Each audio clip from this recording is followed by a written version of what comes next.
Mr. Speaker, the President's Yes. Cabinet.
Nice to see you, sir.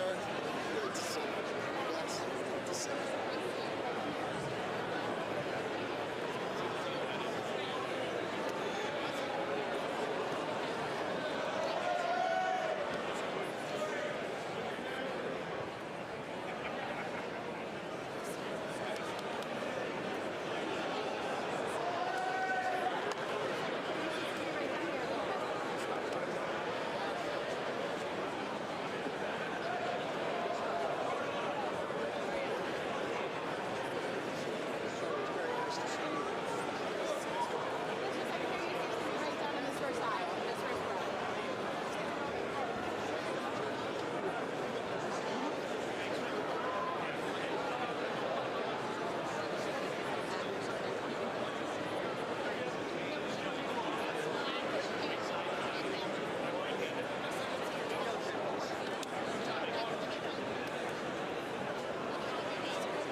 Mr. Speaker, the President of the United States.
Mr. President.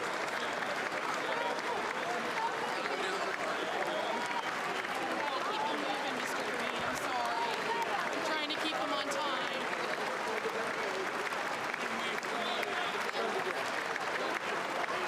I'm gonna try a selfie.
Members of Congress, I have the high privilege and distinct honor of presenting to you the President of the United States.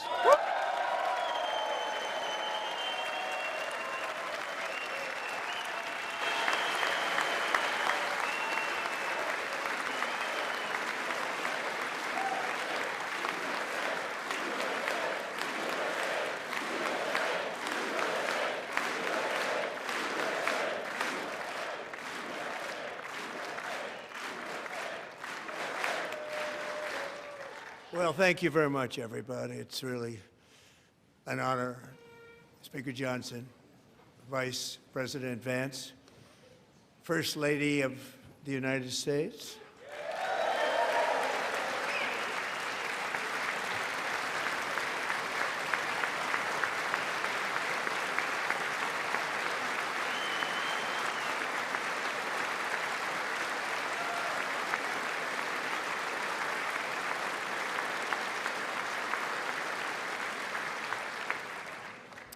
Second Lady of the United States,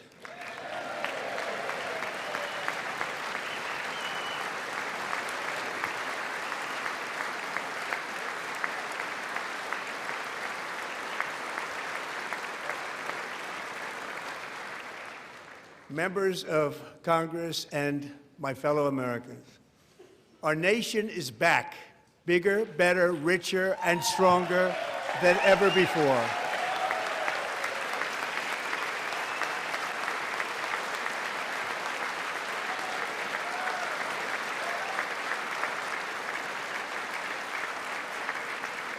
Less than 5 months from now, our country will celebrate an epic milestone in American history, the 250th anniversary of our glorious American independence.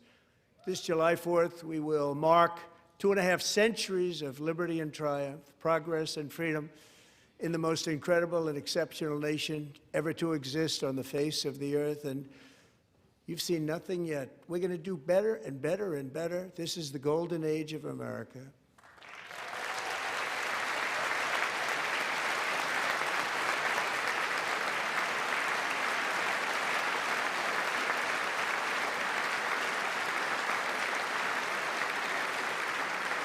When I last spoke in this chamber 12 months ago, I had just inherited a nation in crisis with a stagnant economy, inflation at record levels, a wide-open border, horrendous recruitment for military and police, rampant crime at home, and wars and chaos all over the world. But tonight, after just 1 year, I can say with dignity and pride that we have achieved a transformation like no one has ever seen before, and a turnaround for the ages. It is indeed a turnaround for the ages.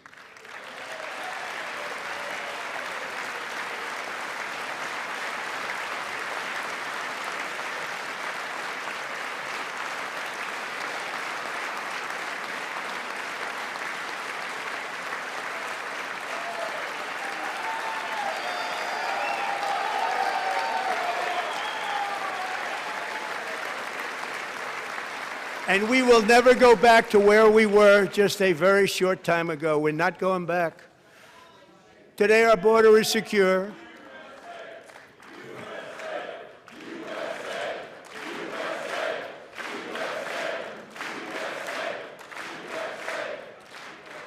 Thank you. Today, our border is secure. Our spirit is restored. Inflation is plummeting. Incomes are rising fast.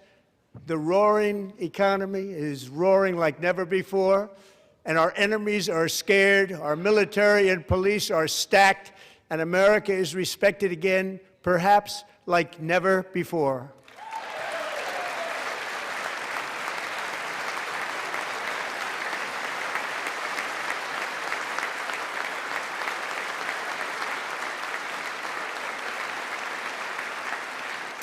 After 4 years in which millions and millions of illegal aliens poured across our borders, totally unvetted and unchecked, we now have the strongest and most secure border in American history by far.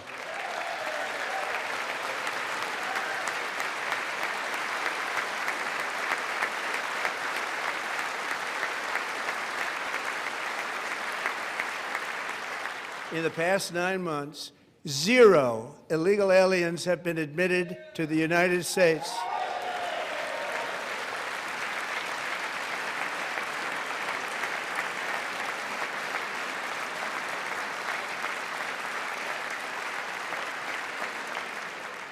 But we will always allow people to come in legally, people that will love our country and will work hard to maintain our country.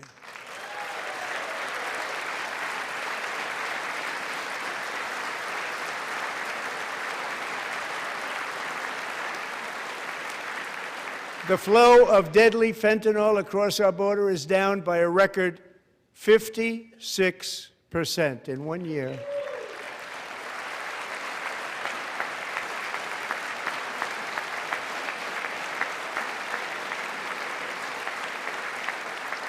And last year, the murder rate saw its single largest decline in recorded history. This is the biggest decline, think of it, in recorded history, the lowest number in over 125 years, year 1900. In fact, substantially before my wonderful father, I had a wonderful father, Fred, before he was born, substantially before he was born. That's a long time ago. He wouldn't like me to say that, but that's a long time ago. The Biden administration and its allies in Congress gave us the worst inflation in the history of our country.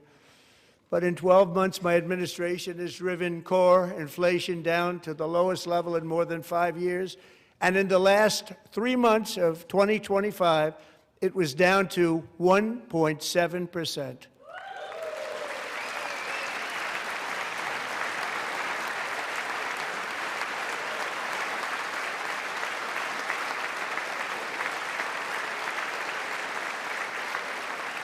Gasoline, which reached a peak of over $6 a gallon in some states under my predecessor, it was quite honestly a disaster, is now below $2.30 a gallon in most states, and in some places, $1.99 a gallon. And when I visited the great state of Iowa just a few weeks ago, I even saw $1.85 a gallon for gasoline.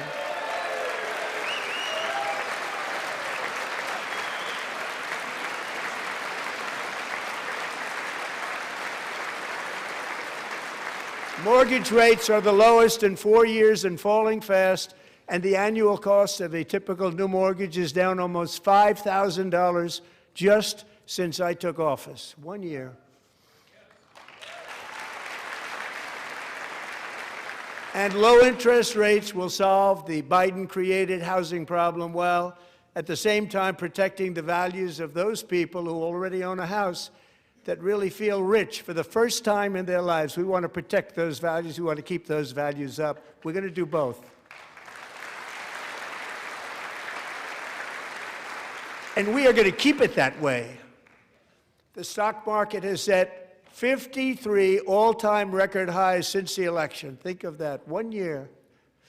Boosting pensions, 401ks, and retirement accounts for the millions and millions of Americans. They're all gaining. Everybody's up, way up. In 4 long years, the last administration got less than $1 trillion in new investment in the United States. And when I say less, substantially less. In 12 months, I secured commitments for more than $18 trillion pouring in from all over the globe.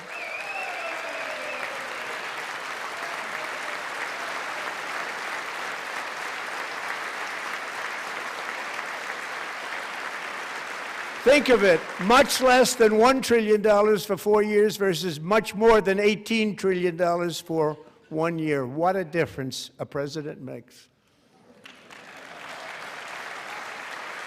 A short time ago, we were a dead country. Now we are the hottest country anywhere in the world, the hottest.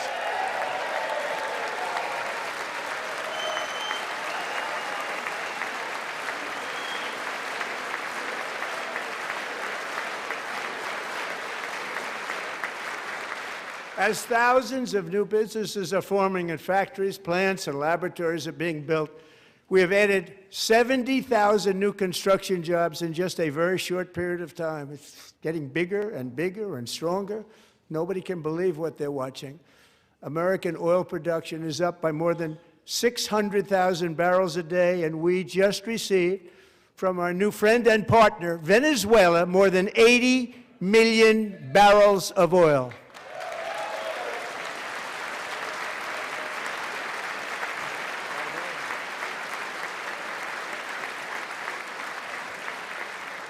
American natural gas production is at an all-time high because I kept my promise to drill, baby, drill.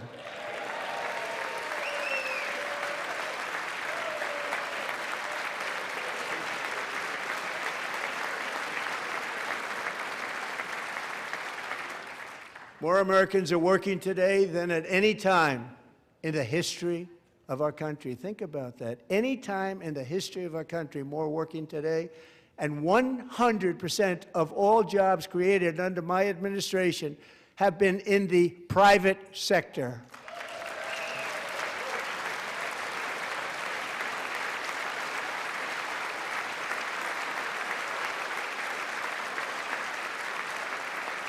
We ended DEI in America.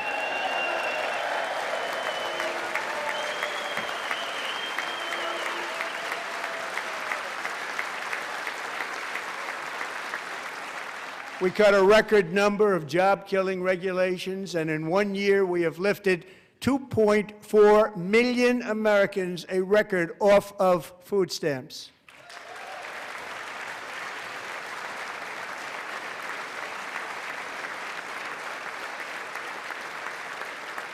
And for all of these reasons, I say tonight, members of Congress, the state of our union is strong.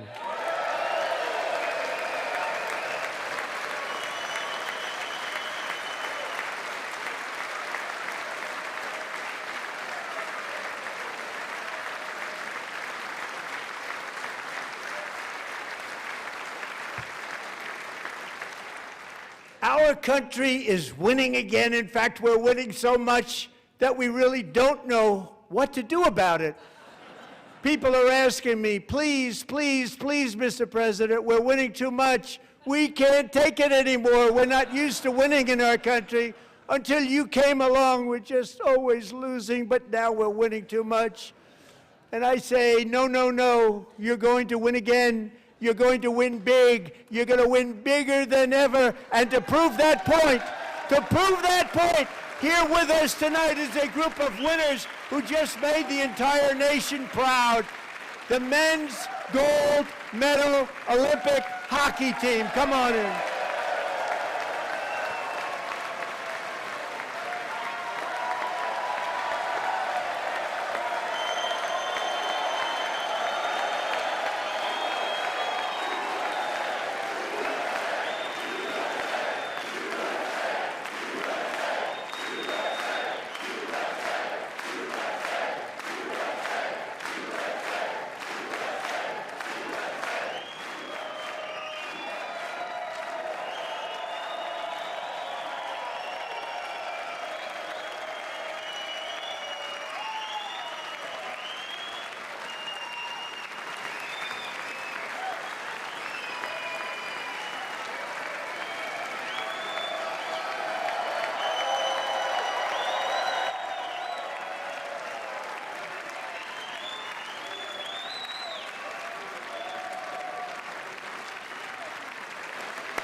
Go ahead.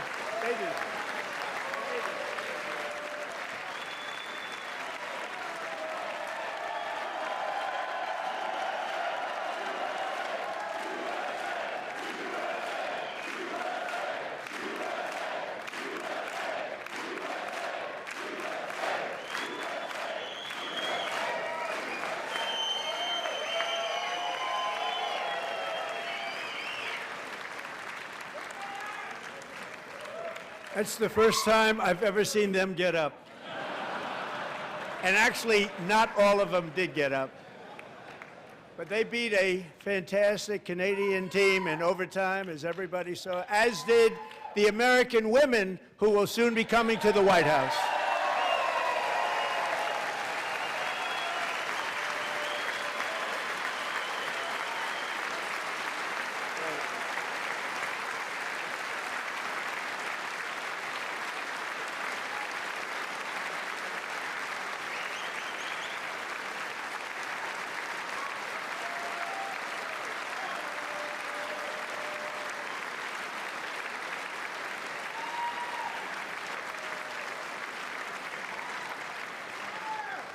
They were in the Oval Office before, and I just want to say a second very big congratulations to Team USA. But I have to say that, and I told them this, and we took a vote of the team. I said, anybody votes no, I'm not doing it. So they stood there, and they weren't about to say no, because I've never seen a goaltender play as well as goalie Connor Hellebuck.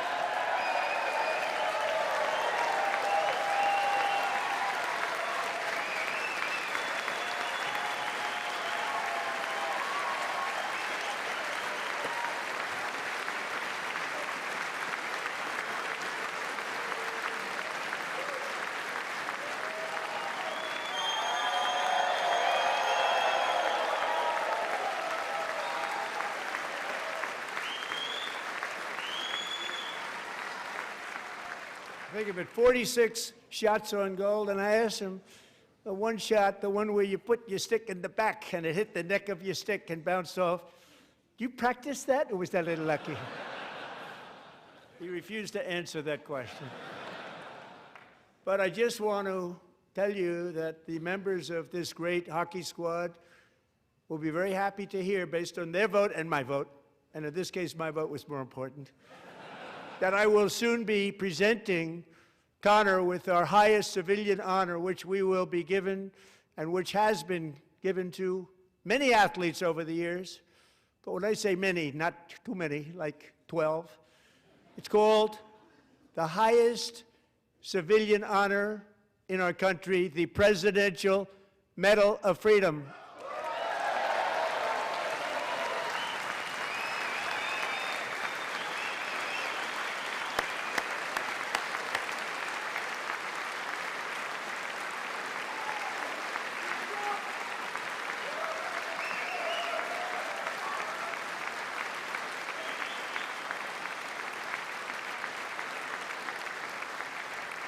Great athletes have gotten that, very great, the best, and I thought he deserved it. And I did take a vote, every single one of them. I said, I'm not giving it if anybody goes no, and every single one of them rapidly put up their hand.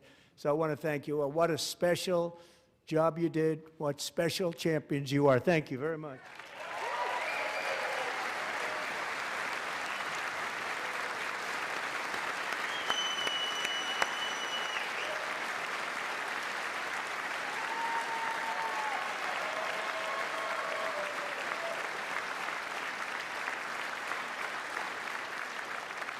I'm also pleased to say that the next time the Olympic torch is lit, it will be here in America for the 2028 Olympics, and it's the summer version right in Los Angeles. We're going to do a good job in Los Angeles.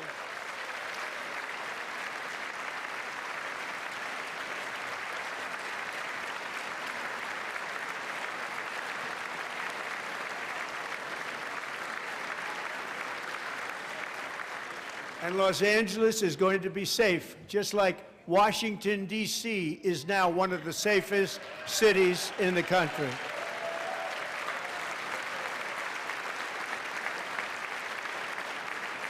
And this year, and I must say I got them both.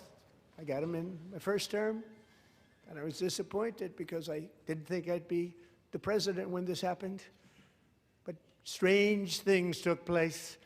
And now I've got them because I got the Olympics and I got the 2026 FIFA World Cup, and I wanted to claim the 250th, but I didn't get away with that one. I couldn't claim that one for myself. But we're getting the World Cup, so we have the World Cup and the Olympics coming, and that is exciting news.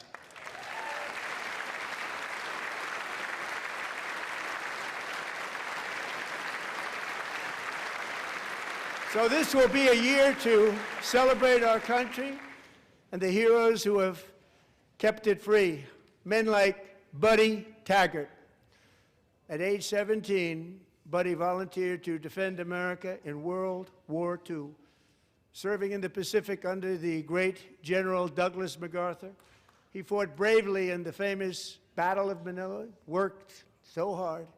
He was badly wounded and almost killed by enemy machine guns in Luzon. And 81 years ago this month, he liberated the largest internment camp in the Philippines, one of the largest anywhere in the world.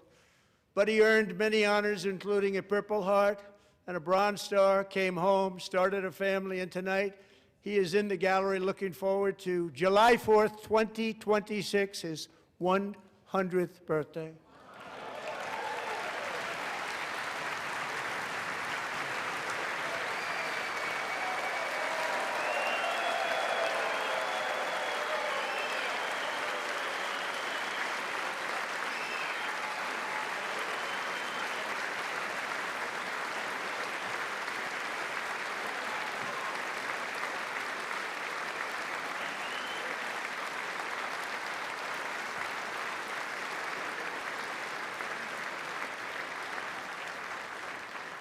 So, buddy, you're a brave man, and we salute you.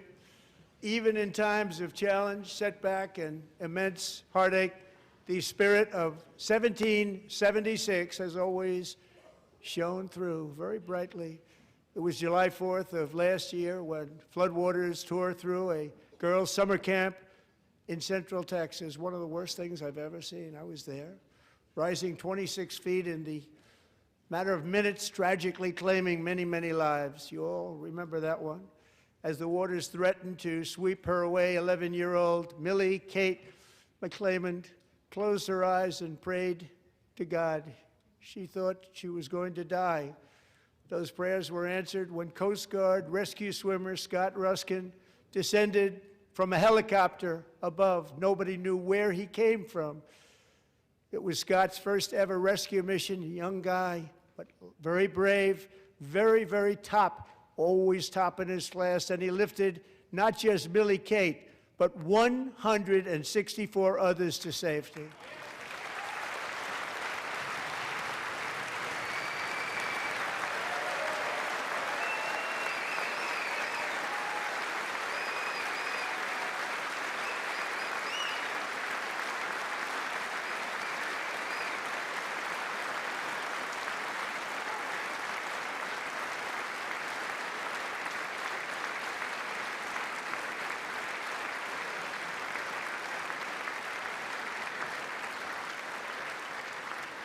People watched Scott from a distance, and they couldn't believe what they were seeing. The winds were blowing, the rain was pouring, everything was going, and that rapid water, nobody's ever seen anything like it. They said, wow, that's something.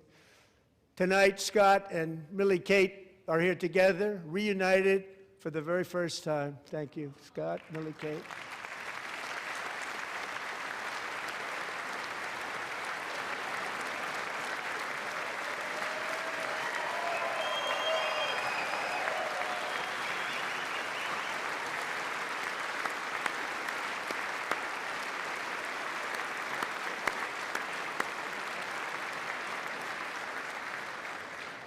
And Petty Officer Ruskin, I'm pleased to inform you that I am now awarding you the Legion of Merit for extraordinary heroism, which is what it was, extraordinary heroism. Thank you.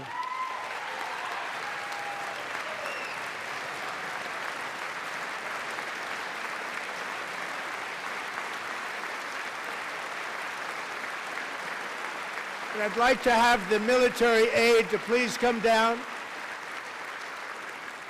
and take care of the service. Military aide, thank you very much. Take care of that very important service. Thank you very much. From 1776 to today, every generation of Americans has stepped forward to defend life, liberty, and the pursuit of happiness. And they're really doing it for the next generation.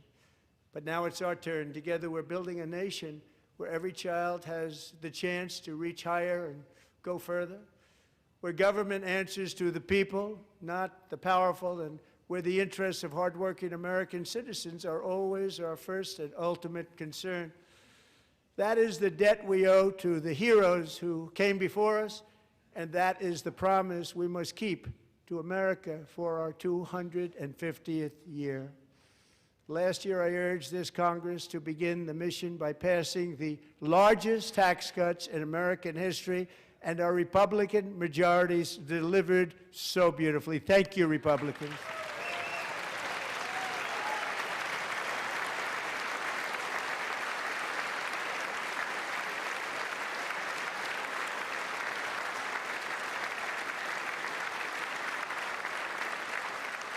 All Democrats, every single one of them, voted against these really important and very necessary massive tax cuts.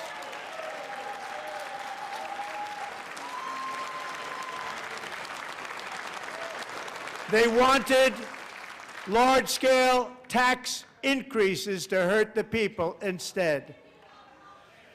But we held strong, and with the great, big, beautiful bill, we gave you no tax on tips, no tax on overtime, and no tax on Social Security for our great seniors.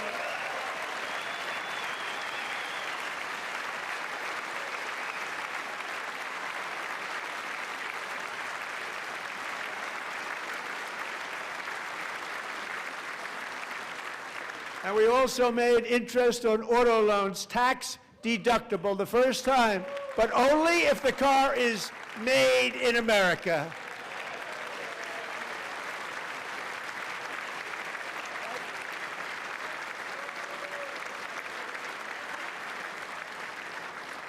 Recently in Pennsylvania, I met Megan Hemhauser, a devoted mom who's homeschools her children, beautiful, 2 children, during the day while waiting tables at night as her husband works overtime operating very heavy equipment.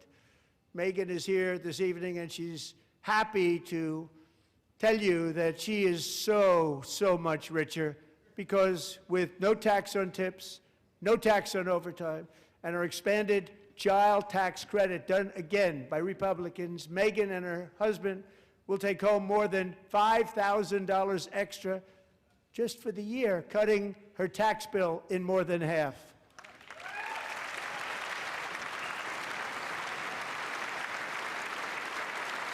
Megan, please stand up. We're fighting for you, Megan.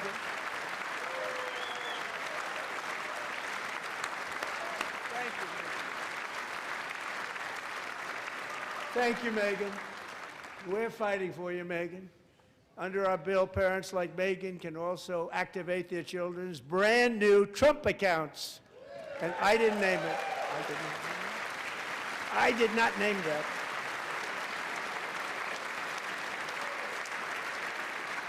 Nobody believes me, but I did not name it. It was named by a very tall man sitting right there in the 3rd row. Nice man, a good man. Tax-free investment accounts for every American child. This is something that's so special and has taken off and gone through the roof. Millions will be pre-funded courtesy of the U.S. Treasury and private individuals like Michael and Susan Dell, who have donated $6.25 billion to fund the Trump accounts for 25 million American children. They're great people.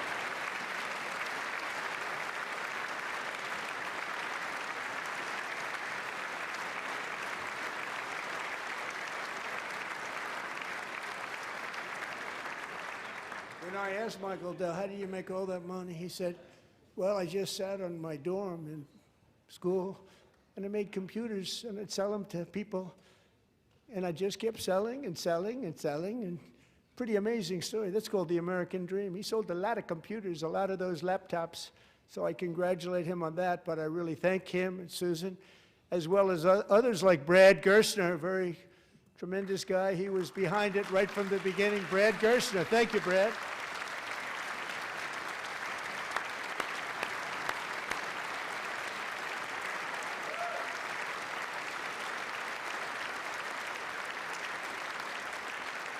So with modest additional contributions, these young people's accounts could grow to over $100,000 or more by the time they turn 18. Think of it, how much money is that for somebody that started with nothing? Over 100,000, could be much more than that. To make this investment in our children's future, go to trumpaccounts.gov, trumpaccounts.gov. And a lot of people are doing it. It's setting every record in the book. It's popular. They knew what it was going to take. I'm so proud of them. I'm so proud of the people that got it started. And now it's just taken off. One of the primary reasons for our country's stunning economic turnaround, the biggest in history, where the Dow Jones broke 50,000 4 years ahead of schedule, and the S&P hit 7,000, where it wasn't supposed to do it for many years, were tariffs. I used these tariffs, took in hundreds of billions of dollars to make great deals for our country, both economically and on a national security basis. Everything was working well. Countries that were ripping us off for decades are now paying us hundreds of billions of dollars. They were ripping us so badly, you all know that. Everybody knows it. Even the Democrats know it. They just don't want to say it. And yet these countries are now happy, and so are we. We made deals. The deals are all done. And they're happy. They're not making money like they used to, but we're making a lot of money.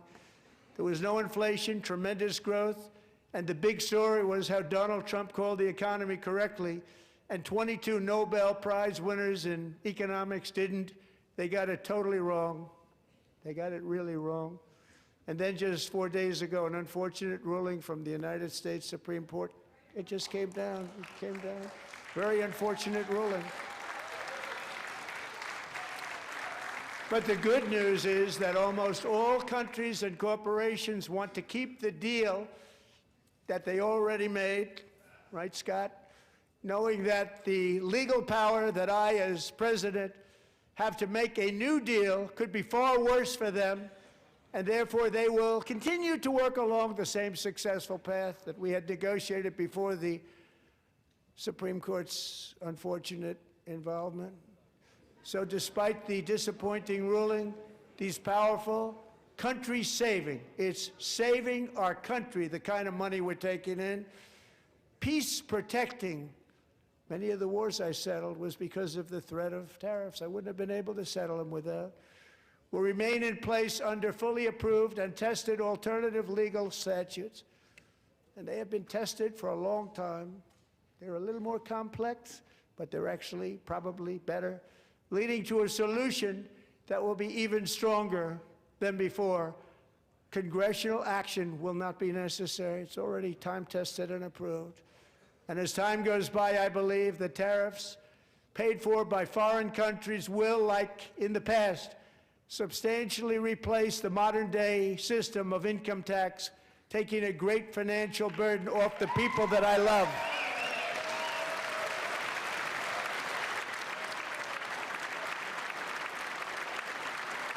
Right?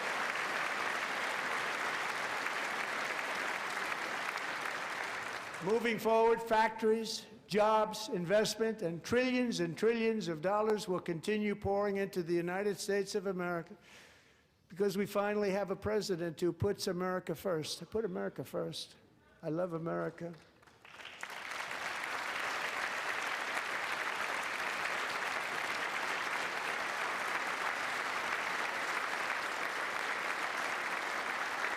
For decades before I came along, we had the exact opposite.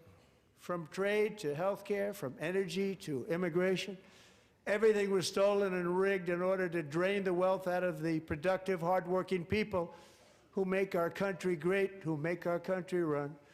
Under Biden and his corrupt partners in Congress and beyond, it reached a breaking point with the Green New scam, open borders for everyone. They poured in by the millions and millions from prisons, from mental institutions. They were murderers, 11,888 murders. They came into our country. You allowed that to happen. And record-setting inflation that cost the typical family $34,000 in just a speck of time. Now the same people in this chamber who voted for those disasters suddenly use the word affordability, a word. They just used it.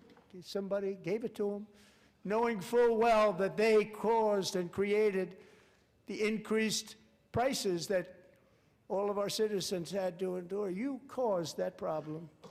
You caused that problem.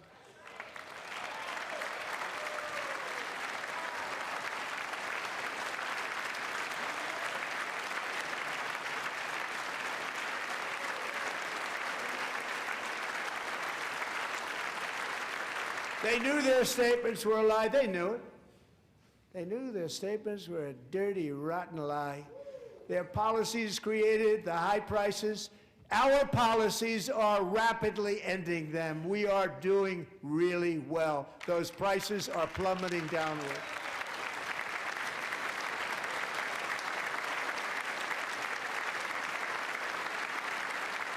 The price of eggs is down 60%. Madam Secretary, thank you. The cost of chicken, butter, fruit, hotels, automobiles, rent is lower today than when I took office by a lot. And even beef, which was very high, is starting to come down significantly. Just hold on a little while. We're getting it down.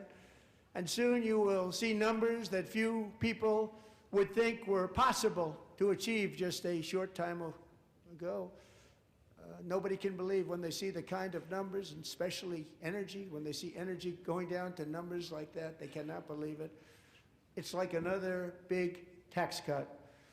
I'm also confronting one of the biggest ripoffs of our times, the crushing cost of health care caused by you.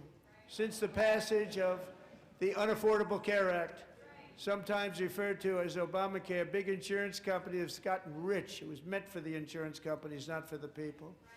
With our government giving them hundreds and hundreds of billions of dollars a year, as their stock prices soared 1,000, 1,200, 1,400, and even 1,700%, like nothing else. That's why I introduced the great health care plan. I want to stop all payments to big insurance companies and instead give that money directly to the people so they can buy their own health care, which will be better health care at a much lower cost.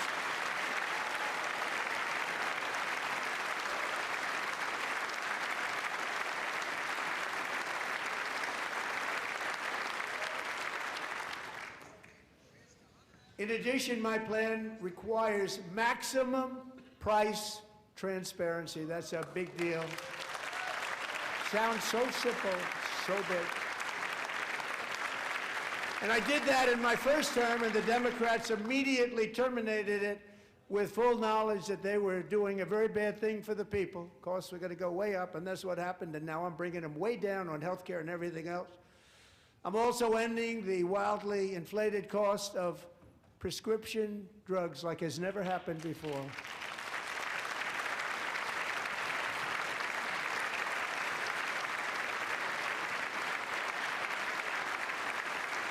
Other presidents tried to do it, but they never could. They tried. Most didn't try, actually. But they tried. They said they tried. They couldn't do it. They didn't even come close. They were all talk and no action, but I got it done. Under my just enacted most favored nation agreements, Americans who have for decades paid by far the highest prices of any nation anywhere in the world for prescription drugs will now pay the lowest price anywhere in the world for drugs. Anywhere, the lowest price.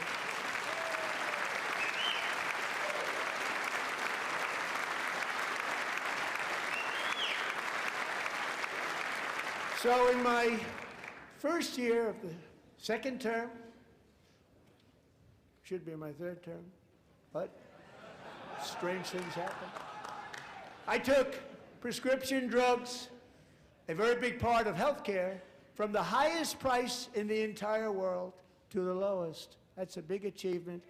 The result is price differences of 300, 400, 500, 600% and more, all available right now at a new website called TrumpRx.gov. And I didn't name that one either, by the way.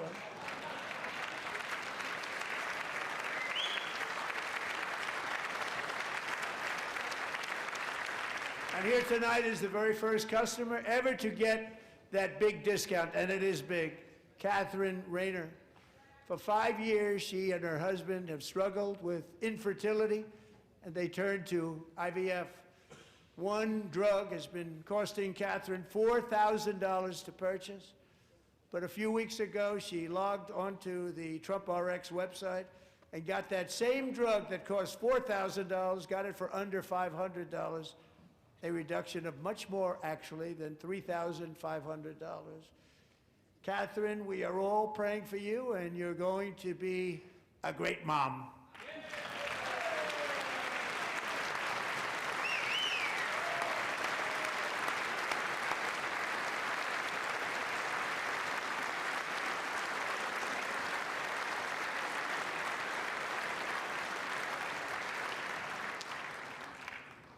So now I'm calling on Congress to codify my most favored nation program into law. Now, the one thing, I'm not sure it matters because it's going to be very hard for somebody that comes along after me to say, let's raise drug prices by 700 or 800%. But John and Mike, if you don't mind, codify it anyway. They may do it. Codify it anyway. Thank you.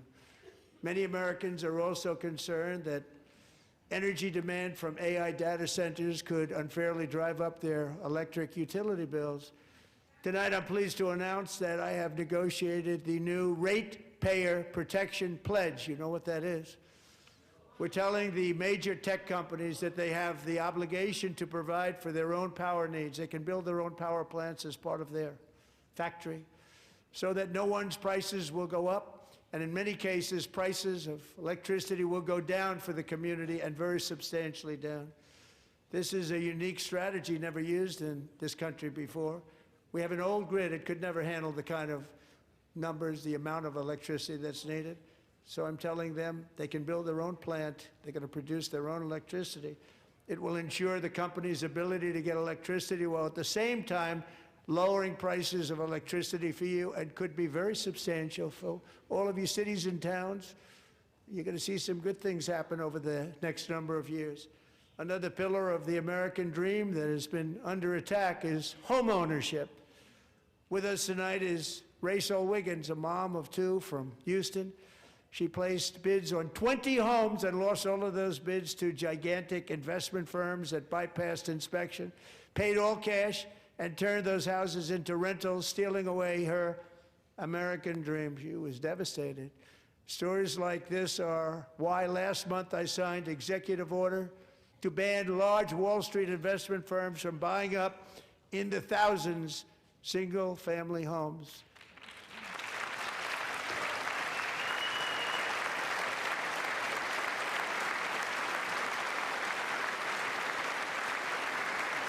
And now I'm asking Congress to make that ban permanent, because homes for people, really, that's what we want. We want homes for people, not for corporations. Corporations are doing just fine. Rachel, thank you very much. Good luck with your home. You'll get one soon.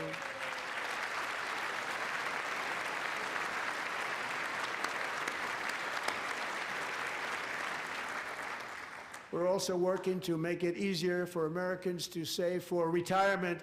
And under this administration, we will always protect Social Security and Medicare. They are not protecting it for our seniors. We will always protect Social Security, Medicare, Medicaid.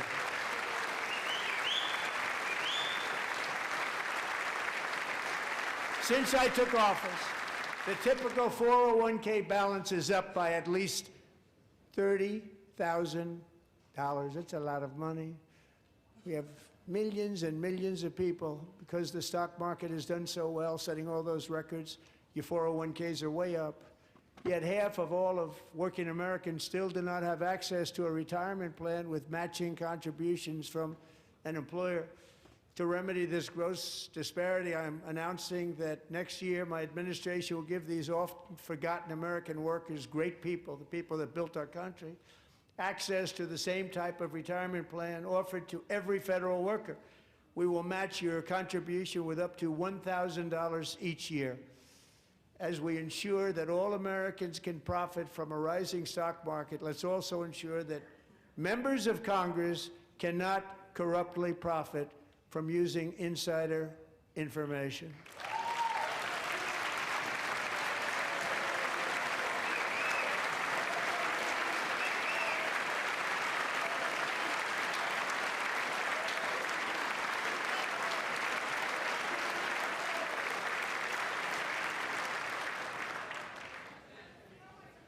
They stood up for that. I can't believe it. I can't believe it.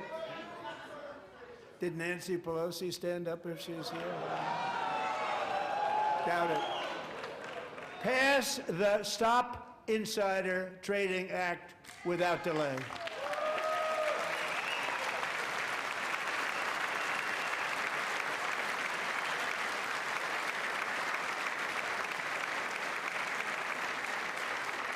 I wasn't sure if anybody even on this side was going to applaud for that. I'm very impressed. Thank you. I'm very impressed. But when it comes to the corruption that is plundering, it's plundering America. There's been no more stunning example than Minnesota, where members of the Somali community have pillaged an estimated $19 billion from the American taxpayer. Oh, we have all the information. And in actuality, the number is much higher than that. And California, Massachusetts, Maine, and many other states are even worse. This is the kind of corruption that shreds the fabric of a nation, and we are working on it like you wouldn't believe.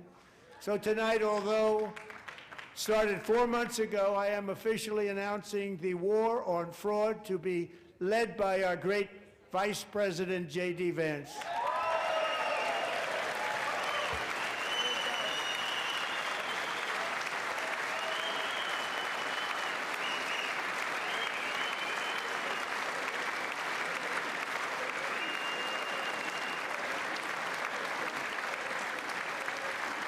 We'll get it done. And if we're able to find enough of that fraud, we will actually have a balanced budget overnight. It'll go very quickly. That's the kind of money you're talking about. We'll balance our budget. The Somali pirates who ransacked Minnesota remind us that there are large parts of the world where bribery, corruption, and lawlessness are the norm, not the exception. Importing these cultures through unrestricted immigration and open borders brings those problems right here to the USA. And it is the American people who pay the price in higher medical bills, car insurance rates, rent, taxes, and perhaps most importantly, crime. We will take care of this problem. We're going to take care of this problem. We are not playing games. Delilah.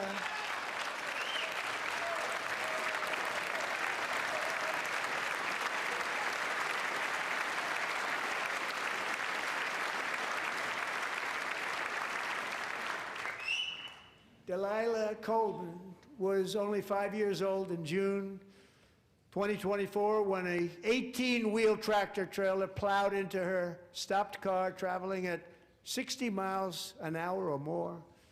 The driver was an illegal alien let in by Joe Biden and given a commercial driver's license by open borders politicians in California. Doctors said Delilah would never be able to walk or talk, have a good life. She wouldn't even be able to eat again. But against all odds, she is now in the first grade learning to walk. And she's here this evening with her dad, Marcus, a fantastic man. Delilah, please, you are a great inspiration. Please stand up.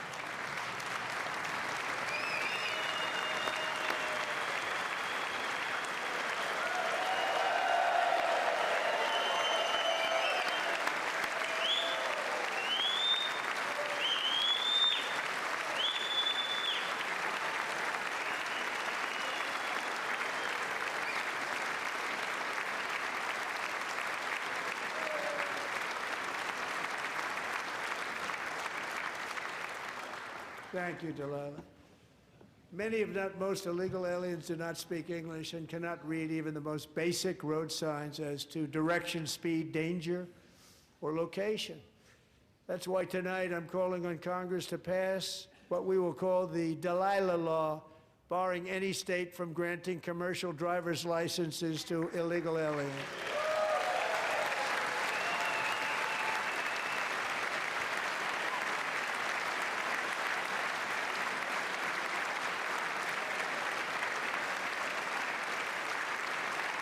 And yesterday, as you probably saw at the White House, I hosted a ceremony with Americans who lost their treasured loved ones to the scourge of illegal immigration. People came into our country, how we allowed this to happen with our open borders. These are the angel moms and families that for decades our government betrayed and our media totally ignored. It was terrible. Hard to believe, actually. In 2023, a 16-year-old high school cheerleader named Elizabeth Medina was supposed to perform in her town's Christmas parade, but she never arrived. Her mother, Jacqueline, went home to look for her, and she found her lying dead in a bathtub, bleeding profusely after being stabbed 25 times. Lizbeth's killer was a previously arrested illegal alien who had broken in and brutally extinguished the brightest light in her family's life, violently and viciously. Her heartbroken mother is in the gallery to remind everyone in this chamber exactly why we are deporting illegal alien criminals to our country at record numbers, and we're getting them the hell out of here fast. We don't want them.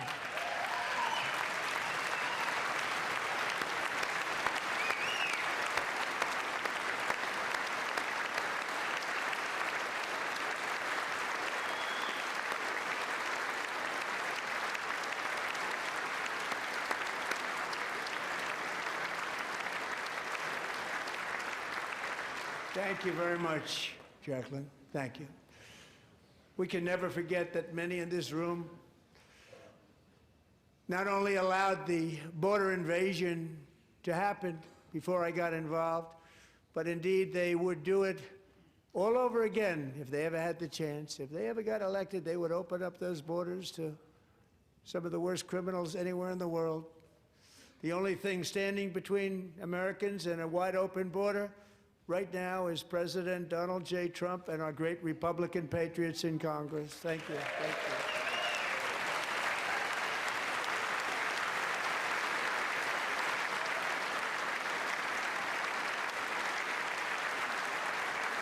As we speak, Democrats in this chamber have cut off all funding for the Department of Homeland Security. It's all cut off. It's all cut off. They have instituted another Democrat shutdown, the first one costing us 2 points on GDP. 2 points we lost on GDP, which probably made them quite happy, actually. Now they have closed the agency responsible for protecting Americans from terrorists and murderers. Tonight I'm demanding the full and immediate restoration of all funding for the border security, Homeland Security of the United States, and also for helping people clean up their snow. We have no money because of the Democrats, and it would be nice, we'd love to give you a hand at cleaning it up, but you gave no money. Nobody's getting paid. It's a shame. So you have to think about it. We have, in case you didn't know, a pretty large snowstorm out there.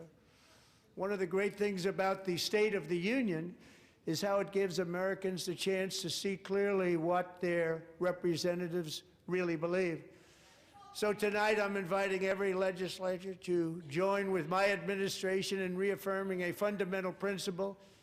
If you agree with this statement, then stand up and show your support. The first duty of the American government is to protect American citizens, not illegal aliens.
Isn't that a shame? You should be ashamed of yourself not standing up. You should be ashamed of yourself. That is why I'm also asking you to end deadly sanctuary cities that protect the criminals and enact serious penalties for public officials who block the removal of criminal aliens.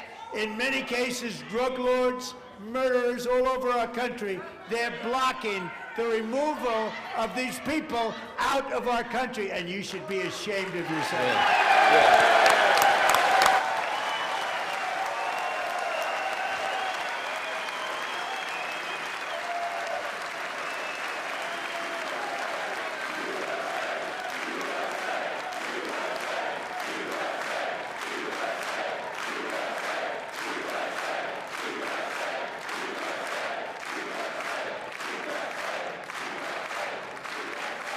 And perhaps most importantly, I'm asking you to approve the Save America Act.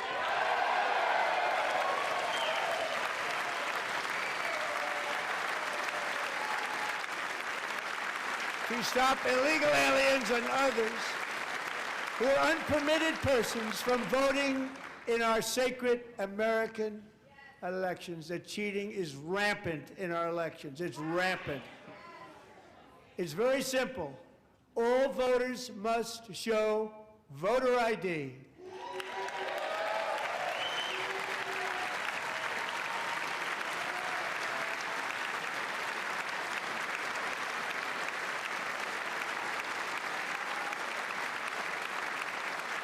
All voters must show proof of citizenship in order to vote.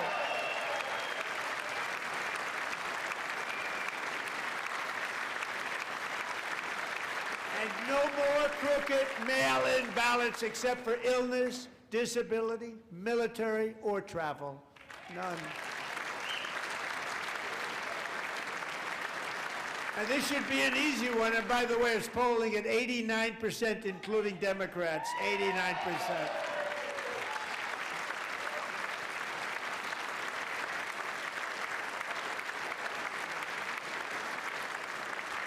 And even the new communist mayor of New York City, I think he's a nice guy, actually. Speak to him a lot. Bad policy, but nice guy. Just said they want people to shovel snow. They got hit hard. Wants them to shovel snow, but if you apply for that job, you need to show 2 original forms of ID and a Social Security card. Yet they don't want identification for the greatest privilege of them all, voting in America. No, it's no good. No good. Both Republicans and Democrats overwhelmingly agree on the policy that we just enunciated. And Congress should unite and enact this common sense, country-saving legislation right now, and it should be before anything else happens.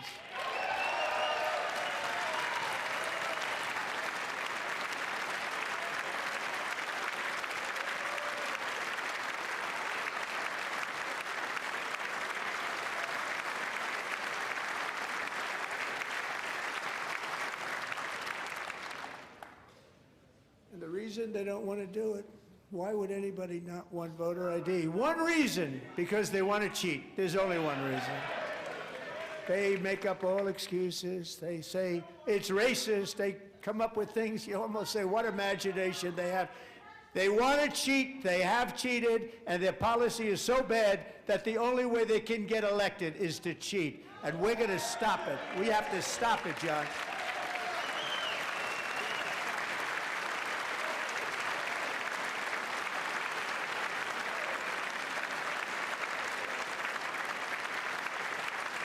And here is one more opportunity to show common sense in government.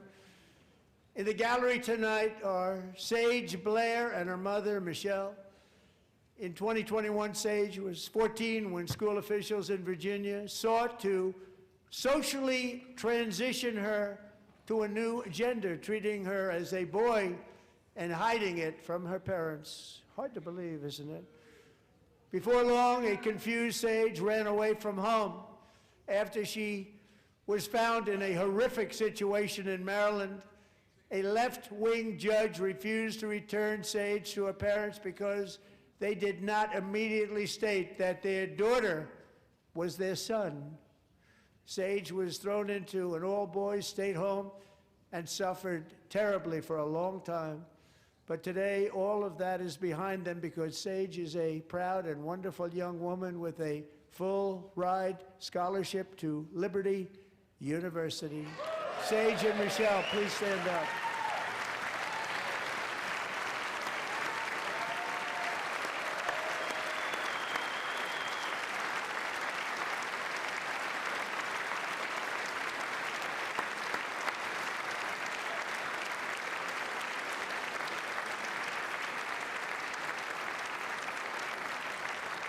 And thank you for your great bravery. And who can believe that we're even speaking about things like this? 15 years ago, if somebody was up here and said that, they'd say, what's wrong with him? But now we have to say it because it's going on all over numerous states without even telling the parents. But surely we can all agree no state can be allowed to rip children from their parents' arms and transition them to a new gender against the parents' will. Who would believe that we're even talking about this? We must ban it, and we must ban it immediately.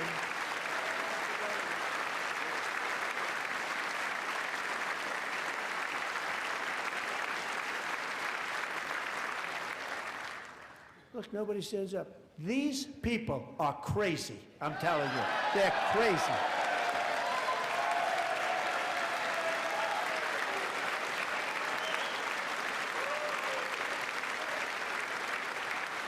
Amazing. Gentlemen. Boy, oh boy. We're lucky we have a country. With people like this, Democrats are destroying our country, but we've stopped it just in the nick of time, didn't we?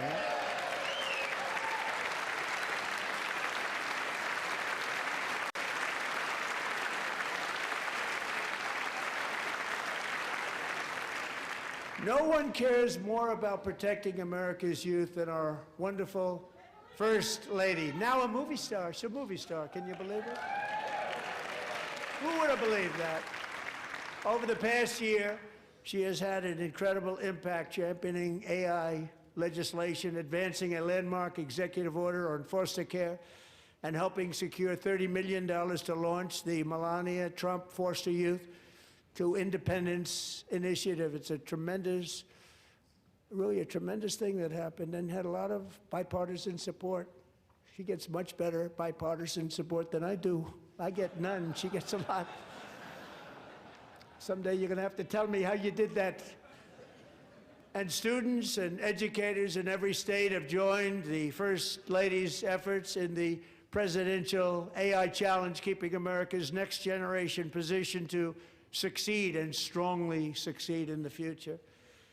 Tonight, we welcome two young people whose lives reflect the First Lady's impact, Sierra Burns and Everest Nevermont. Thank you both, and Melania, thank you. I know how hard you worked on it. Thank you very much.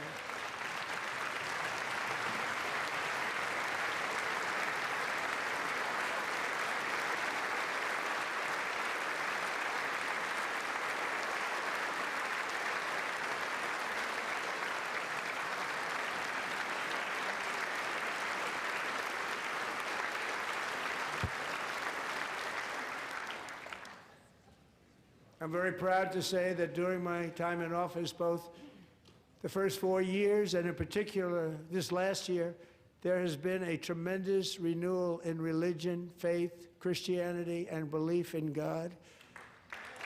Tremendous renewal.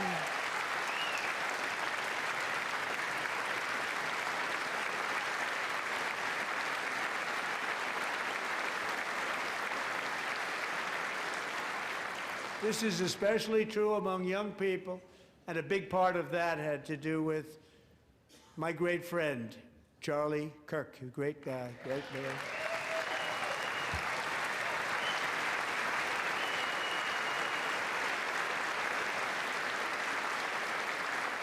So last year, Charlie was violently murdered by an assassin and martyred, really martyred for his beliefs. His wonderful wife, Erica, is with us tonight. Erica, please stand.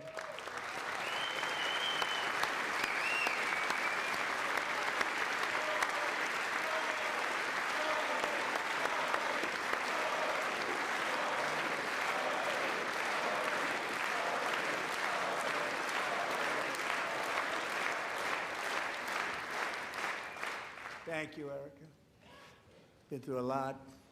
In Charlie's memory, we must all come together to reaffirm that America is one nation under God, and we must totally reject political violence of any kind.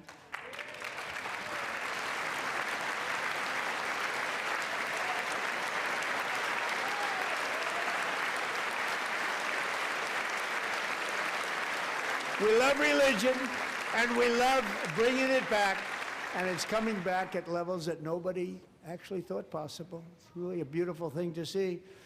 Above all, unleashing America's promise requires keeping our communities safe. We have made incredible strides, yet dangerous repeat offenders continue to be released by pro-crime Democrat politicians again and again. We are honored to be joined tonight by a woman who's been through hell, Anya Zarutska. In 2022, she and her beautiful daughter, so beautiful, what a beautiful young woman, Irina, fled war-torn Ukraine to live with relatives near Charlotte, North Carolina. And by the way, what's going on with Charlotte? Last summer, 23-year-old Irina was riding home on the train when a deranged monster who had been arrested over a dozen times and was released through no cash bail, stood up and viciously slashed a knife through her neck and body. No one will ever forget. There were people on that train. No one will ever forget the expression of terror on Irina's face as she looked up at her attacker in the last seconds of her life. She died instantly. She had escaped a brutal war only to be slain by a hardened criminal, set free to kill in America, came in through open borders. Mrs. Zarutska, tonight I promise you we will ensure justice for your magnificent daughter, Irina.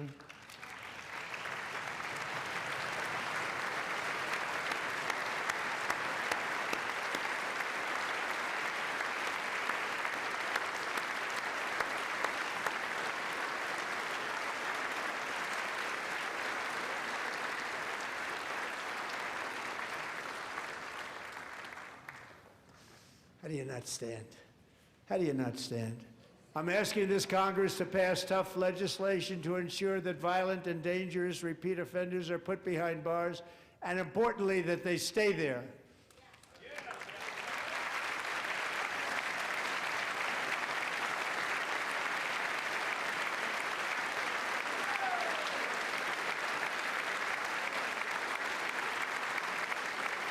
Starting last summer, I deployed our National Guard and federal law enforcement to restore law and order to our most dangerous cities, including Memphis, Tennessee, big success, New Orleans, Louisiana, big success, and our nation's capital itself, Washington, D.C., where we have almost no crime anymore in Washington, D.C. How did that happen?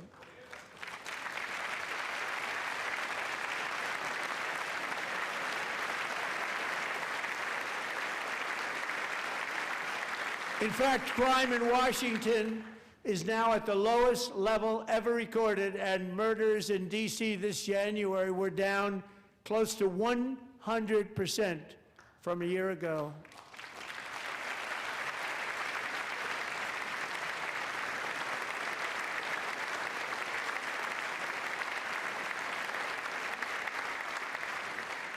They don't like to hear that. One of the sick people, one of the brave service members who helped achieve this stunning turnaround was 20-year-old West Virginia Army National Guard Specialist Sarah Beckstrom. After a 4-month deployment, she voluntarily extended her service, and her rank was going to be lifted. She was doing so well. They were so proud of her. But the very next day, she was on patrol near the White House when she was ambushed and shot in the head by a terrorist monster from Afghanistan. Shouldn't have been in our country. And all because she wore the uniform of our nation, she was shot. He traveled here because he didn't like people wearing our uniform. He was sick and deranged, shouldn't have been in our country.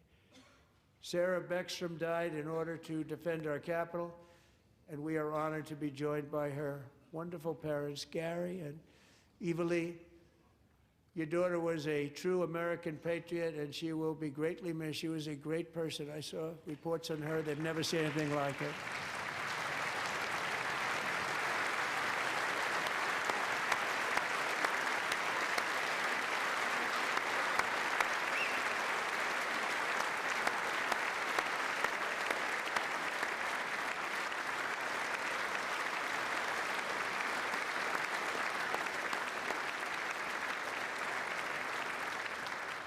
So sorry. Thank you very much.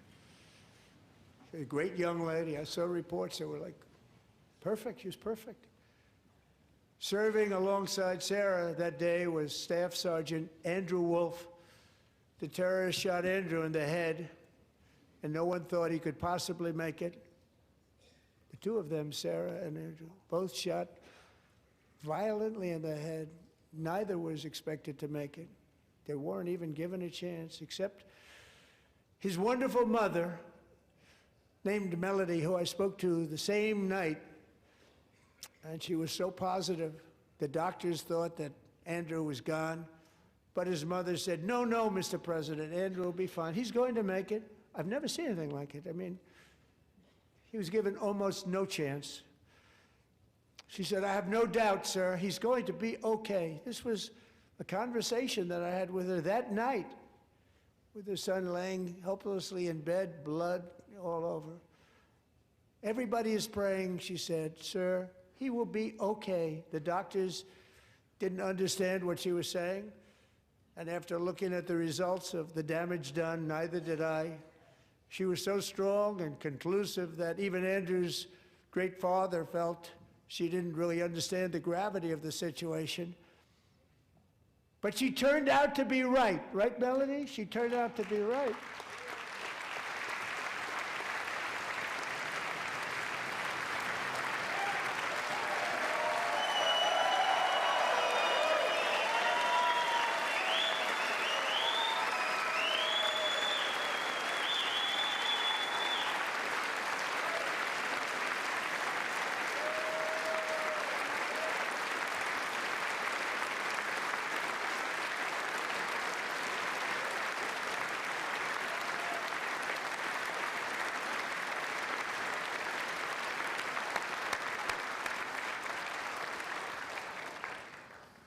Amazing, actually. I said, where does this woman come from? She's the most positive person I've ever met. With God's help, Andrew has battled back from the edge of death, and we're talking about the edge of death, on his way to a miraculous recovery. He's got a little work to do, but he's doing great. Nice to see you. He's a good-looking guy. Nice to see you. Thanks, Andrew. Thank you very much.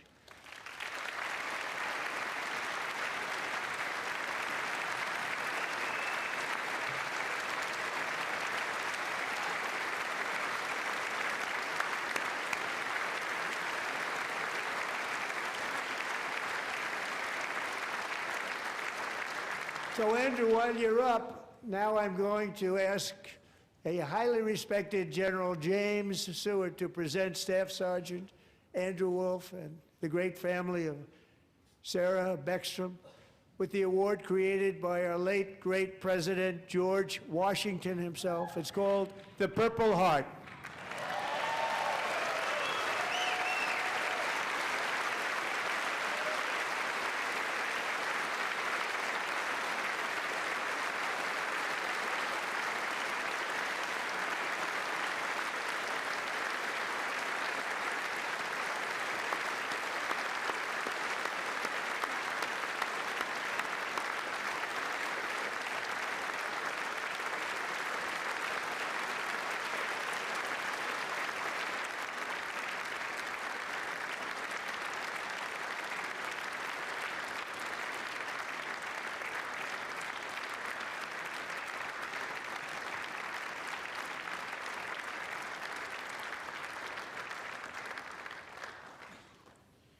We love you all.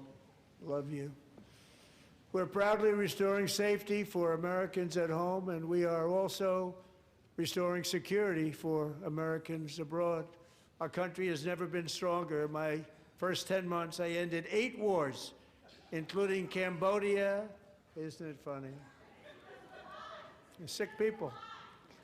Cambodia and Thailand, Pakistan and India would have been a nuclear war. 35 million people said the Prime Minister of Pakistan would have died if it were not for my involvement. Kosovo and Serbia, Israel and Iran, Egypt and Ethiopia, Armenia and Azerbaijan, the Congo and Rwanda, and of course the war in Gaza, which proceeds at a very low level. It's just about there.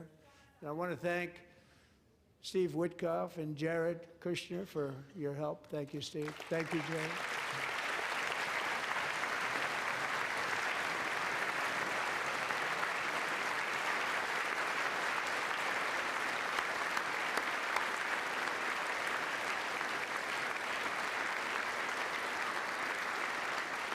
And I also want to thank the man they report to, Secretary of State Marco Rubio. Thank you, Marco.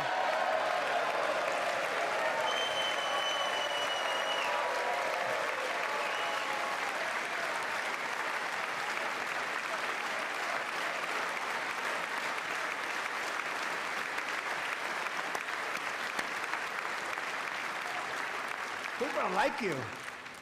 You know, Marco got 100% of the votes when he was in confirmation. I think our next one was about 54%. And some of the Democrats are now saying, I can't believe we approved that guy. And he said it's an honor that they feel that way, right, Marco? You have done a great job, great Secretary of State. I think he'll go down as the best ever.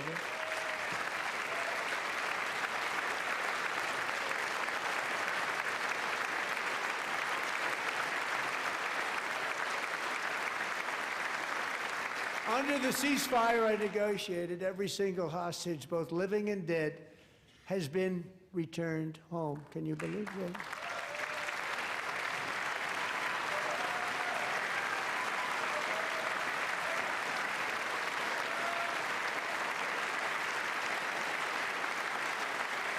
Nobody thought it was possible. Nobody thought that was possible. Both living and dead, and those parents who had a dead son, their boy, they'd always tell me their boy, they wanted him as much as though he were living. That was an amazing period of time. And they came back, and when we got all of the living hostages back, and many, many before them, but I always said those last 20 are going to be very tough, but we got many, many more, hundreds. But I said those last 20 are going to be tough. We got them back. But we only got back 14 or 15 of the dead, of the 28. And believe it or not, Hamas worked along with Israel, and they dug, and they dug, and they dug. It's a tough thing to do, going through bodies all over, passing up 100 bodies sometimes for each one that they found. Tough job. And they finally got it back to 27. And then Steve and Jared, they got it back to 28. They found all 28. Nobody thought that was possible, but we did it. And I remember the family of the 28th. They were so grieved, but they were so happy as it's possible to be. They had their boy back. The mother said, "Sir, we have our boy back." What a period of time that was, but we got them all back. So thank you both very much. Great job.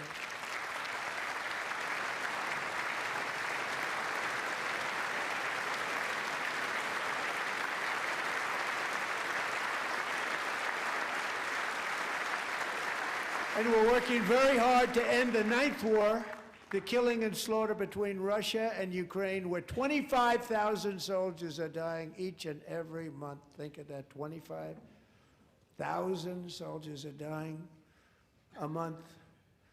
A war which would have never happened if I were president, would have never happened. As president, I will make peace wherever I can, but I will never hesitate to confront threats to America wherever we must. That's why in a breakthrough operation last June, the United States military obliterated Iran's nuclear weapons program with an attack on Iranian soil known as Operation Midnight Hammer.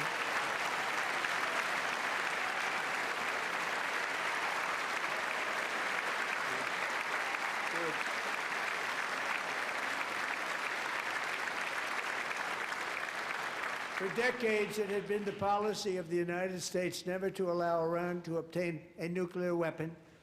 Many decades. Since they seized control of that proud nation 47 years ago, the regime and its murderous proxies have spread nothing but terrorism and death and hate. They've killed and maimed thousands of American service members and hundreds of thousands and even millions of people with what's called roadside bombs. They were the kings of the roadside bomb. And we took out Soleimani. I did that during my first term. Had a huge impact. He was the father of the roadside bomb.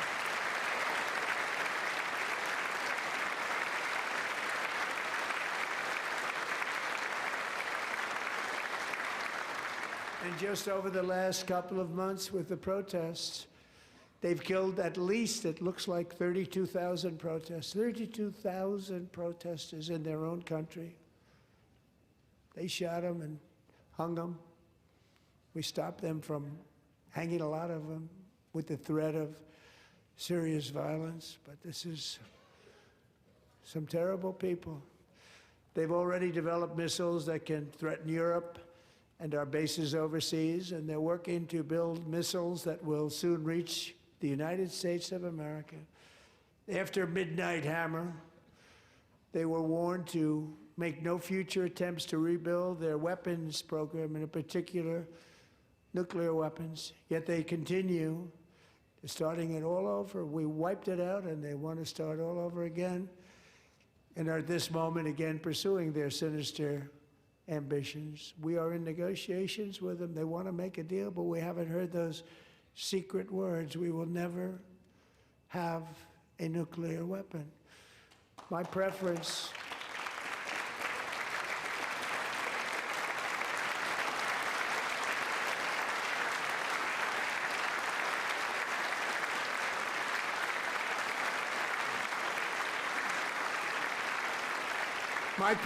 is to solve this problem through diplomacy. But one thing is certain, I will never allow the world's #1 sponsor of terror, which they are by far, to have a nuclear weapon. Can't let that happen.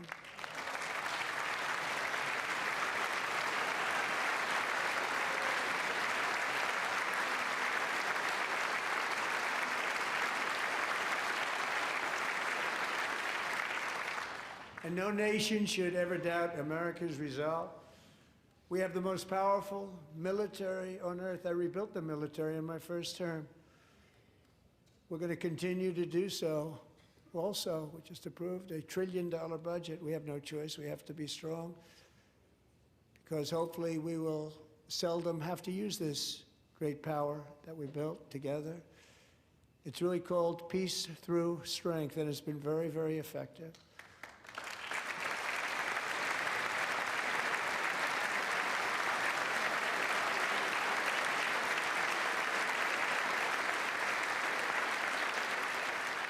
So thanks to Republicans in Congress, we're investing that record number of dollars, have no choice, in the United States Armed Forces. Also creating a lot of jobs, but we're not even doing it for that reason. Because as I said, we have more jobs, more people working today than ever before in the history of our country.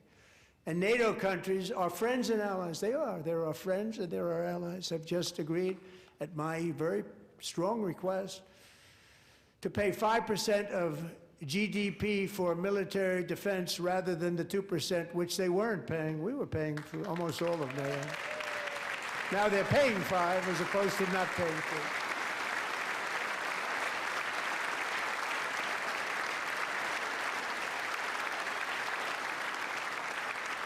3. And getting that 5% was something which everyone said would never be done, could not happen. We got it really easily with one meeting. And big difference between 2% that's not paid. We were paying the freight of many of them. Very few were paid up. Now 5%, then they're paid. And everything we send over to Ukraine is sent through NATO, and they pay us in full. They pay us totally in full. Every branch of our armed forces is setting records for recruitment. This is so exciting. And every service member recently.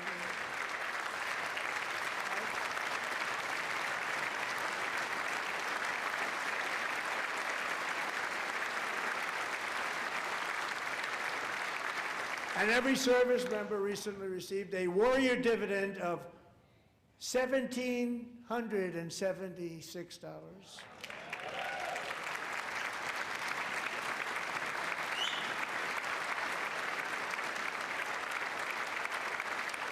You know, they put it on my desk. We got the money from tariffs and other things, a lot of money we have. We have much more money than people understand. Have to rebuild that program a little bit, but it won't take long. But we got the money, and it was $1,775, and they wanted my approval. And I said, what's the number? $1,775. I said, wait a minute, for one more dollar, we can have $1,776. It's going to... I said, we're going to figure that. I never asked anybody if we could afford it. One more dollar, I said $1,776. And I said, that's good. And I'll tell you what, our military, that was 4 months ago, our military, I never see a person in the military that doesn't thank me for it, so we're honored to do it. They deserve it.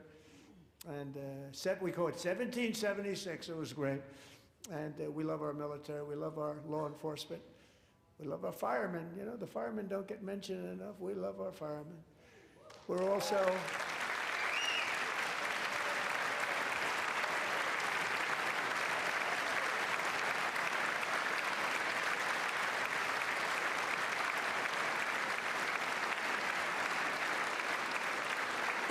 restoring American security and dominance in the Western Hemisphere, acting to secure our national interests and defend our country from violence, drugs, terrorism, and foreign interference. For years, large swaths of territory in our region, including large parts of Mexico, really large parts of Mexico, have been controlled by murderous drug cartels.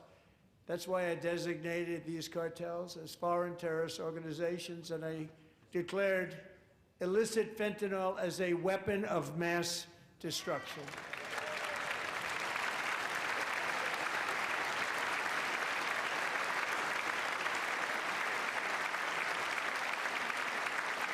And with our new military campaign, we have stopped record amounts of drugs coming into our country and virtually stopped it completely coming in by water or sea. You probably noticed that. We very seriously damaged their fishing industry also. Nobody wants to go fishing anymore. We've also taken down one of the most sinister cartel kingpins of all. You saw that yesterday. In January,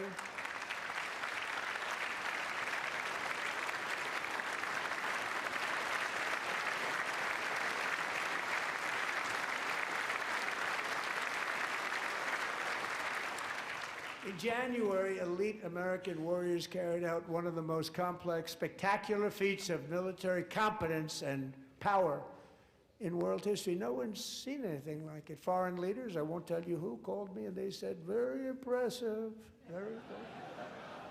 They couldn't believe, they all watched, they saw what happened. This is a different fighting force than we had years ago when we fought to tie. You know, it's a great fighting force. I'm so proud of it. Look at Space Force. Space Force is my baby, because we did that. My baby is becoming so important.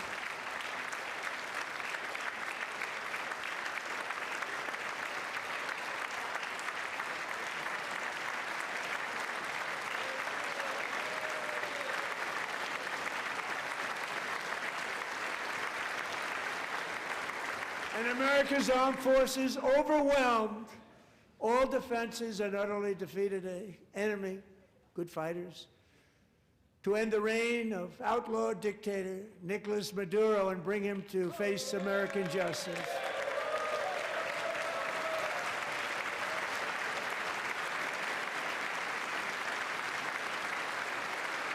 And this was an absolutely colossal victory for the security of the United States, and it also opens up a bright new beginning for the people of Venezuela. We're working closely with the new president of Venezuela, Delcy Rodriguez, to unleash extraordinary economic gains for both of our countries and to bring new hope to those who have suffered so terribly. They really did suffer. With us tonight is Alejandro Gonzalez. She grew up in a tight-knit Venezuelan family and was especially close to her beloved Uncle Enrique, But after Enrique ran for office and opposed Maduro, he was kidnapped by Maduro's security forces and thrown into the regime's really infamous prison in Caracas. Alejandro feared she would never see her uncle again. She feared for her own life also. But since the raid, we have worked with the new leadership, and they have ordered the closure of that vile prison and released hundreds of political prisoners already, with more to come. Alejandro, I'm pleased to inform you that not only has your uncle been released, but he is here tonight. We brought him over to celebrate his freedom with you in person. Enrique, please come down.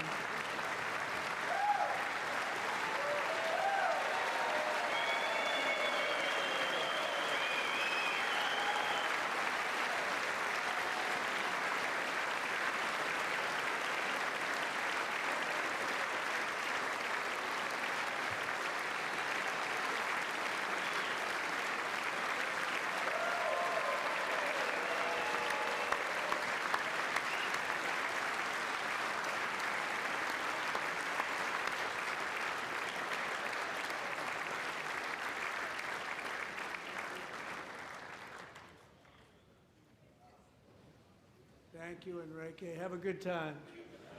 Nice to have you back, Enrique. There were many heroes on that January raid to capture Maduro, really great heroes. It was very dangerous. They knew we were coming. They were all set. But the deeds of one warrior that night will live forever in the eternal chronicles of military valor. Chief Warrant Officer 5, Eric Slover, planned the mission and was the flight lead in the cockpit of the first helicopter, a big, beautiful, powerful helicopter. It was a massive Chinook carrying, as you can imagine, many, many American warfighters. Wearing the dog tags his wife Amy had blessed with holy water before he left. She knew it was going to be a rough one. Eric steered the Chinook under the cover of night and descended swiftly upon Maduro's heavily protected military fortress. This was a major military installation, protected by thousands of soldiers and guarded by Russian and Chinese military technology. How did that work out? Not too good? While preparing to land, enemy machine guns fired from every angle, and Eric was hit very badly in the leg and hip, one bullet after another. He absorbed 4 agonizing shots, shredding his leg into numerous pieces. And yet, despite the fact that the use of his legs was vital to successful helicopter flight, legs are the most important part of flying a helicopter, to deliver the many commandos who would capture and detain Maduro was the only thing Eric was thinking about. Then, even as he was gushing blood, which was flowing back down the aisle, helicopter lands at a steep angle. The machine gun stood right in front of him. They were right in front of him, 2 machine gunners who escaped the wrath of the previous planes. Eric maneuvered his helicopter with all of those lives and souls to face the enemy and let his gunners eliminate the threat. Turned the helicopter around so the gunners could take care of business, saving the lives of his fellow warriors from what could have been a catastrophic crash deep in enemy territory.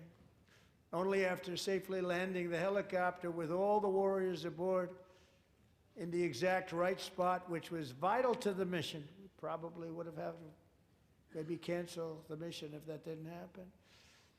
Eric told his co-pilot, also wounded, but not as gravely, to take over. I'm about ready to pass out.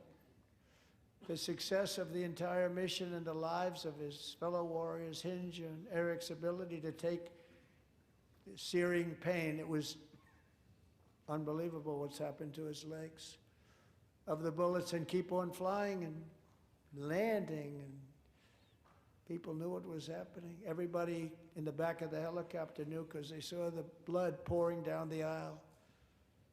Chief Warrant Officer Slover is still recovering from his serious wounds, but I'm thrilled to say that he is here tonight with his wife, Amy, Eric, and Amy. Come on in.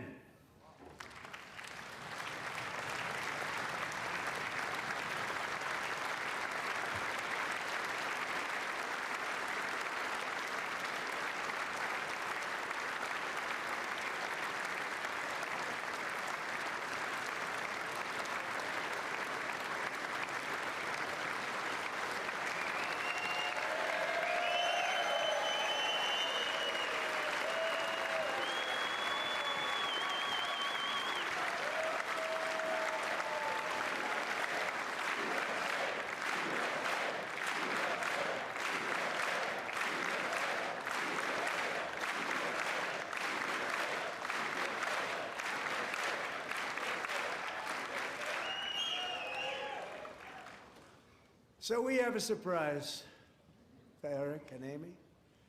In recognition of Eric's actions above and beyond the call of duty, I would now like to ask General Jonathan Braga to present Chief Warrant Officer Slover with our nation's highest military award, the Congressional Medal of Honor.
Well, thank you very much, Eric and Amy.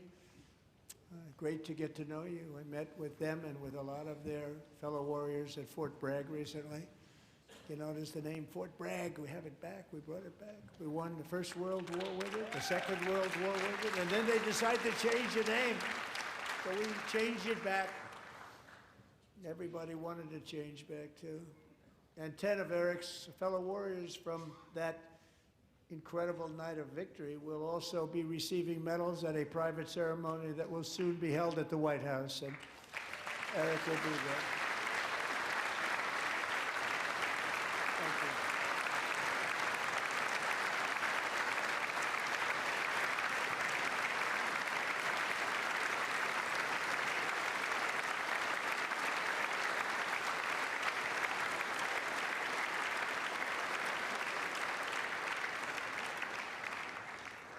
Thank you, Eric.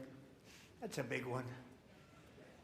Tonight we've celebrated many truly extraordinary American patriots, but there is one last living legend to honor before we go.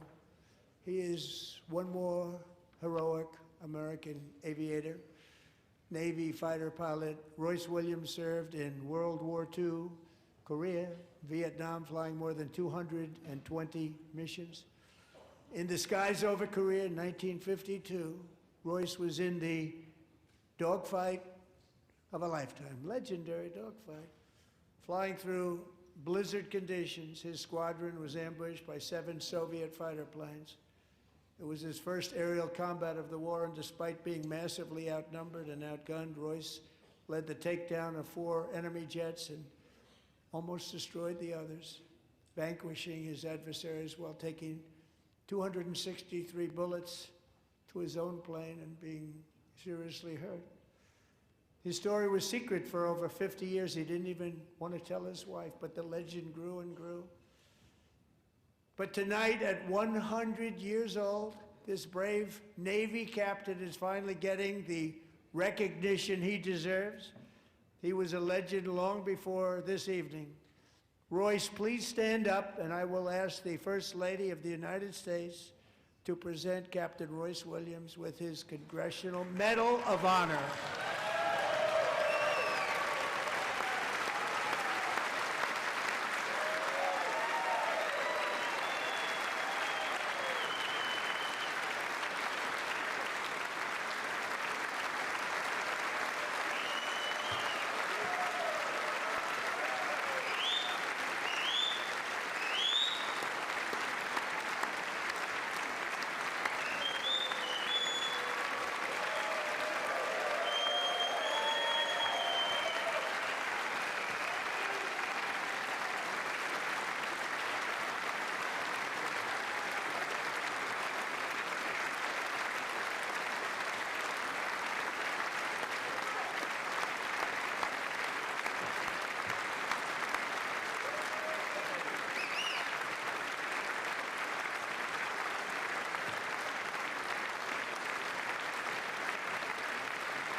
Thank you, Royce, and thank you, Eric.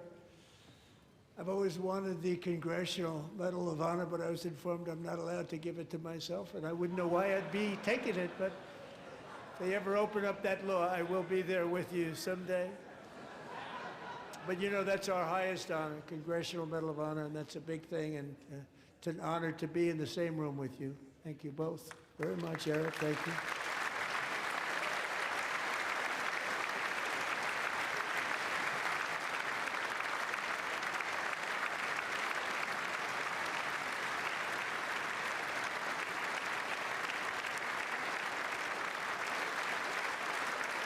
Thank you. 250 years is a long time in the life of a nation, but in another sense, it's really a mere moment in the eye of history. Two of the gentlemen we met in the gallery this evening took their first breaths 1 century ago, 100 years before that, on July 4th, 1826, the author of the Declaration of Independence, brilliant, Thomas Jefferson, drew his last breath. Just a single long human lifespan separates the giants who declared and won our independence from the heroes who stand among us tonight. Everything our nation has done, everything we have achieved, has been the work of those few great lifetimes. In those brief chapters, Americans built this nation from 13 humble colonies into the pinnacle of human civilization and human freedom, the strongest, wealthiest, most powerful, most successful nation in all of history. Americans ventured out across the daunting and dangerous continent.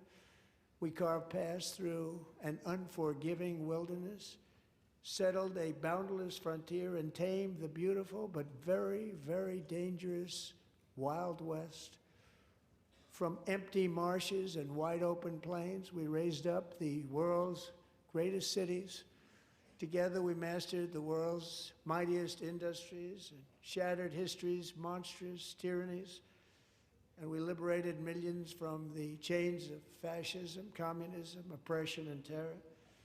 Americans lifted humanity into the skies on the wings of aluminum and steel. And then we launched mankind into the stars on rockets powered by sheer American will and unyielding American pride.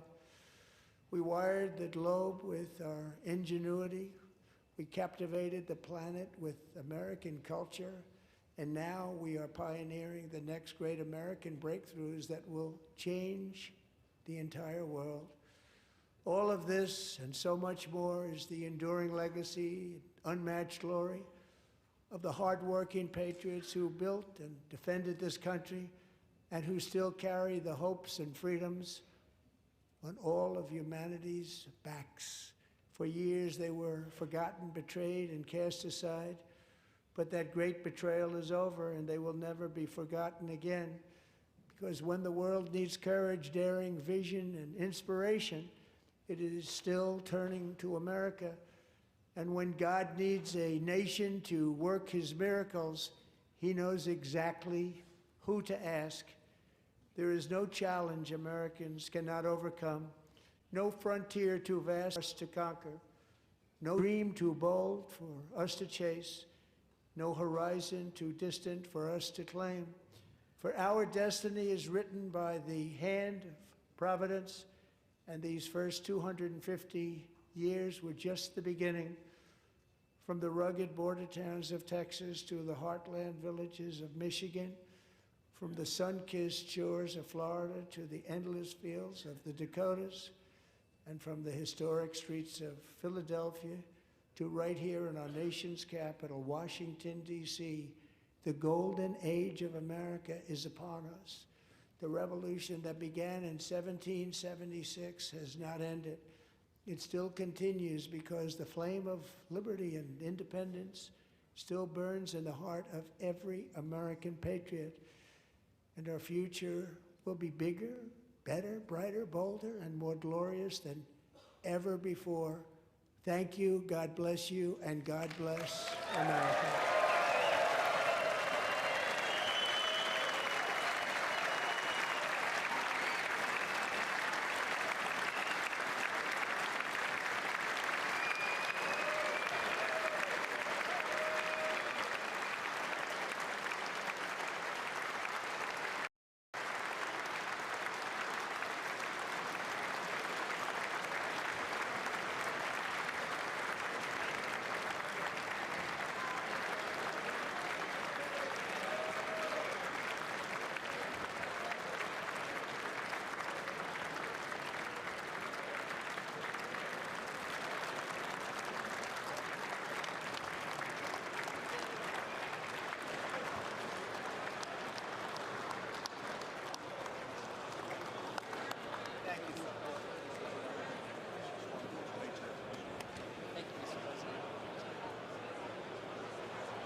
President, that was a home run. Mr. President. Thank you.